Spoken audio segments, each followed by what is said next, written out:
Alhamdulillah, salatu wassalam ala rasulillah wa ala alihi wa sahbihi wa man wala ba'd. Segala puji bagi Allah subhanahu wa ta'ala yang mana dengan rahmat dan pertolongannya kita masih diberi kesempatan dan kemampuan untuk beribadah di 10 hari terakhir dalam bulan Ramadan ini, yang mana ini merupakan puncak dari ibadah Ramadan itu di 10 hari terakhir. Semoga Allah Subhanahu wa taala menjadikan kita sebagai salah satu pemenang dalam perlombaan amal kebaikan di bulan suci Ramadan ini. Amin ya rabbal alamin. Bapak-bapak sekalian, tema kita malam ini tentang zakat mal, ya. Namun kita tidak membahas dari sisi fikihnya karena itu butuh kajian yang lumayan panjang ya.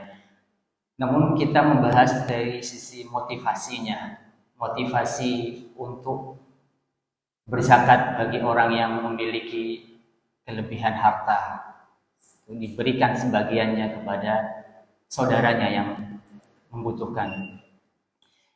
Bapak-bapak sekalian, Allah Subhanahu wa taala berfirman dalam surat At-Taubah, Innallaha ashtara minal mu'minina anfusahum wa amwalahum bi anna lahumul jannah.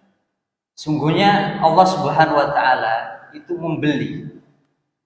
mau membeli dari orang-orang beriman, orang-orang yang memiliki keimanan dalam hatinya. Allah ingin membeli dari mereka jiwa-jiwa mereka dan harta-harta mereka dengan jannah, dengan surga. Yuqatiluna fi sabilillah fayaqtuluna wa yuqtalun. Itu ketika berjihad di jalan Allah Subhanahu wa taala. Ini menunjukkan bahwasannya hal yang merupakan hal yang paling berharga dari diri manusia itu adalah jiwa dan harta mereka. Allah ingin kita itu berkorban dengan jiwa-jiwa kita dan harta-harta kita. Dua hal yang paling berharga di dunia ini ditukar dengan satu hal yang paling berharga di akhirat, yaitu surga. Allah ingin membeli itu dari kita. Jadi dua hal ini adalah dua hal yang paling berharga yang kita miliki di dunia. Bahkan sebagian manusia rela mengorbankan jiwanya demi mempertahankan hartanya. Karenanya syariat memperhatikan benar-benar dua hal ini, jiwa kita dan harta kita. Di antara bentuk perhatian syariat terhadap dua hal ini adalah syariat menerapkan hukuman yang berat bagi orang yang melampaui batas terhadap jiwa orang lain atau harta orang lain.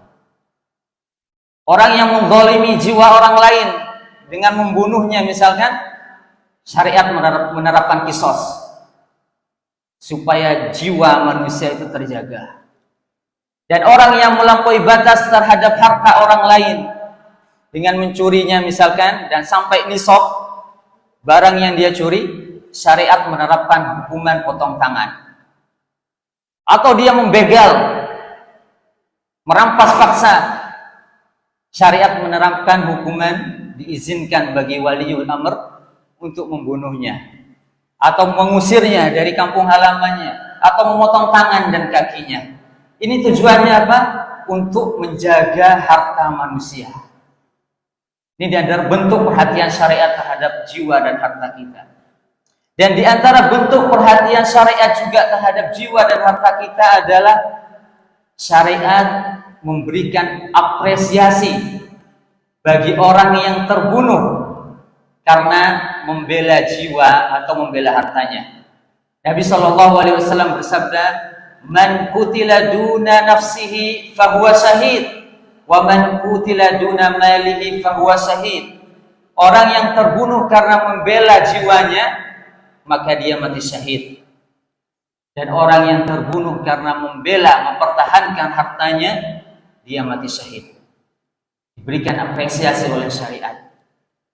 Dan di antara bentuk penjagaan perhatian syariat terhadap dua hal ini adalah syariat memberikan kepada kita, mensyariatkan kepada kita ibadah-ibadah yang mana fungsi dari ibadah-ibadah tersebut adalah untuk mensucikan jiwa dan mensucikan harta. Kalau tidak mensucikan jiwa, maka ibadah-ibadah tersebut adalah mensucikan harta. Banyak sekali ibadah yang Allah syariatkan dan banyak sekali manfaat dan keutamaannya. Dan biasanya manfaat dari masing-masing ibadah tersebut berbeda dengan ibadah yang lain. Manfaat puasa banyak macamnya dan biasanya berbeda dengan manfaat sholat, faedah-faedah sholat. Namun ada satu persamaan, ada satu titik temu. Di antara sekian banyak manfaat masing-masing ibadah tersebut, ada satu persamaan antara satu ibadah dengan ibadah yang lain, yaitu pensucian jiwa atau pensucian harta. Mari kita renungkan ibadah solat yang Allah syariatkan. Inna sholata tanha 'anil fahsya'i wal munkar. Sungguhnya solat itu mencegah dari perbuatan keji dan munkar. Artinya apa? Pensucian jiwa. Kalau jiwa orang itu sudah suci, jernih, bersih, dia tidak akan terjatuh pada perbuatan keji atau mungkar. Puasa, kutiba alaikumus syiyam kama kutiba alal ladzina min qablikum la'allakum tattaqun. Diwajibkan atas kalian puasa sebagaimana diwajibkan atas orang-orang sebelum kalian. Apa faedahnya? Agar kalian bertakwa, suci jiwa kalian. Zikir juga demikian. Ala bi dzikrillahi tatmainnul qulub. Dengan zikir kepada Allah, jiwa kalian, hati kalian menjadi tenang. Zakat. Apa faedah zakat? Khudh min amwalihim shadaqatan tutahhiruhum wa tuzakkihim biha. Dalam surat Taubah Allah berfirman, ambillah sebagian harta mereka untuk sedekah, sebagai sedekah. Sedekah di sini maksudnya zakat yang wajib. Fungsinya adalah tutahhiruhum, untuk membersihkan mereka, wa tuzakkihim biha, dan mensucikan jiwa-jiwa mereka. Kata para ulama, membersihkan dan mensucikan di sini mencakup dua hal. Membersihkan jiwa, mensucikan jiwa dari sifat kikir dan tamak terhadap dunia, dan membersihkan harta mereka yang berzakat. Jadi titik temunya di sini. Kalau bukan pembersihan jiwa, maka pembersihan harta. Ibadah yang sifatnya badaniyah, ibadah badaniyah itu fungsinya pembersihan jiwa, salat, puasa, zikir dan sebagainya. Tapi ibadah yang sifatnya maliyah, ibadah yang sifatnya harta, zakat, sedekah, itu mencakup dua hal. Pembersihan jiwa dan pembersihan harta. Dalilnya tadi surat At-Taubah. Sebagai pembersih untuk kalian, baik jiwa maupun harta kalian. Jadi hakikatnya ketika seseorang itu mengeluarkan zakatnya, hakikatnya dia telah membersihkan jiwa dia dan membersihkan harta dia dari kotoran. Sebagaimana jiwa perlu untuk dibersihkan, harta kita juga perlu untuk dibersihkan. Kalau harta kotor, maka tidak ada keberkahan dalam harta tersebut. Nabi SAW bersabda, Bapak-bapak sekalian, tahukah kita bahwasanya Nabi SAW itu tidak boleh menerima zakat. Nabi boleh menerima hadiah, tapi Nabi tidak boleh menerima zakat. Demikian juga keluarga beliau. Apa sebabnya? Disebutkan oleh Nabi SAW dalam hadis riwayat Muslim dan Nasai, dan hadisnya sahih. Nabi bersabda tentang zakat, ala innaha la tahillu li Muhammadin wa la li ali Muhammad. Sungguhnya zakat itu tidak halal untuk Muhammad dan untuk keluarga Muhammad tidak halal. Apa sebabnya? Innaha min awsakhin nas. Karena harta zakat itu adalah kotoran dari manusia. Karena manusia dengan mengeluarkan zakat itu mereka membersihkan hartanya. Jadi Nabi mengatakan harta zakat itu adalah kotoran manusia, yang mana mereka mengeluarkannya untuk membersihkan harta mereka, dan ini tidak layak diberikan kepada Muhammad dan keluarganya. Jadi ketika kita mengeluarkan itu, hakikatnya kita mengeluarkan kotoran. Ketika kita memberikan sebagian harta kita itu kepada fakir miskin, hakikatnya kita mengeluarkan kotoran dari harta kita. Kalau tidak, maka harta kita akan tetap kotor dan tidak ada berkahnya. Ini di dunia. Tidak ada keberkahan bagi harta yang tidak dikeluarkan zakatnya. Di akhirat, ancamannya adalah neraka.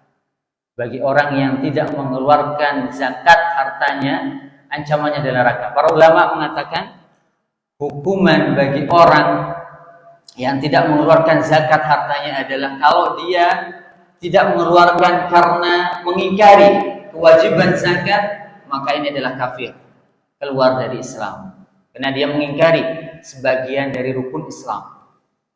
Tapi kalau dia tidak mengeluarkan zakatnya karena kebakilannya, karena kekikirannya, ini masuk dalam dosa besar, dan bagi waliul amr berhak untuk memeranginya. Sebagaimana Abu Bakar As-Siddiq ketika Nabi SAW wafat, sebagian orang Arab tidak mau mengeluarkan zakat. Abu Bakar berkata, "Wallahi la uqatilanna man farraqa baina sholati waz zakat." Demi Allah, aku akan perangi orang yang membeda-bedakan antara salat dan zakat. Wallahi la uqatilanna man mana'uni iqalan kanu yu'addunahu ila Rasulullah sallallahu alaihi wasallam. Sungguh demi Allah, aku akan perangi orang yang menahan binatang ternaknya yang dahulu dia berikan kepada Nabi sallallahu alaihi wasallam. Aku akan perangi orang tersebut. Ini menunjukkan bahwasannya tidak mengeluarkan zakat bagi orang yang telah memenuhi nisabnya itu adalah dosa besar. Allah Subhanahu wa taala firman dalam surat At-Taubah, yauma yuhma 'alaihi fi nari jahannama fatukwa biha jibahuhum wa junubuhum wa dhuhuruhum walladzina yaknizuna adh-dhahaba wal fiddata wa la yunfiqunaha fi sabilillah fabashshirhum bi'adzabin alim. Orang yang menyimpan emas dan perak dan harta-harta yang lain yang wajib dikeluarkan zakatnya, maka berilah kabar gembira kepada mereka dengan api neraka. Yauma yuhma 'alaiha fi nari jahannam fatukwa biha junubuhum wa dhuhuruhum hadza ma kanastum li anfusikum fadzuqu ma kuntum taknizun. Pada hari itu disetrika dahi-dahi mereka, punggung-punggung mereka disetrika oleh api neraka. Ancamannya berat. Karena itulah bapak-bapak sekalian, barang siapa yang memiliki kelebihan harta dan mencapai nisabnya, dan mumpung sekarang masih dalam bulan suci, ya, hendaknya dia mengeluarkan sebagian hak dari saudara-saudara kita. Mungkin kita mengira semua yang Allah rezekikan, semua kekayaan yang kita miliki, mungkin kita mengira itu semua milik kita. Tidak. Sebagiannya adalah hak dari orang yang membutuhkan, hak dari fakir miskin, hak orang yang memiliki hutang, hak ibnu sabil, hak orang dalam perjalanan. Ada 8 orang yang Allah sebutkan yang berhak untuk menerima zakat. Jadi sebagian harta kita itu adalah haknya orang lain, tidak sepenuhnya milik kita. Dan kalau kita menahan hak itu, kita termasuk orang yang zalim. Mumpung masih di dalam bulan suci Ramadan dan beramal dalam bulan-bulan yang mulia, waktu-waktu yang mulia, itu pahalanya dilipat gandakan. Bagi yang memiliki kelebihan harta dan telah mencapai nisabnya, hendaknya segera untuk menyalurkannya kepada orang yang berhak. Atau belum 1 haul, maka tidak mengapa.